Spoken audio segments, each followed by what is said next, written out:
ইঞ্জিনের যদি কাজ জানা থাকে, ইঞ্জিন নিয়ে ভয় পাওয়ার কিছু নাই। আসসালামু আলাইকুম। আমরা এই যে ইঞ্জিনটা এটা ফিটিং করব, তো ইঞ্জিনের মাল কি কি দিচ্ছি একটু আপনাদেরকেও দেখাই।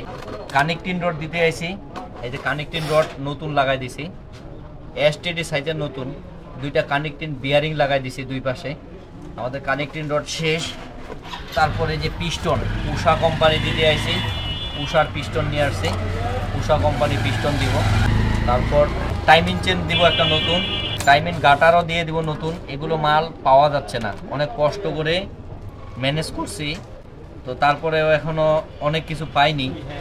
এই দেখা যাচ্ছে এই যে ক্লাস প্লেট, এটা দিব, টিস্যু ক্লাস প্লেট আছে, এটা মিলছে, এটা দিয়ে দিব।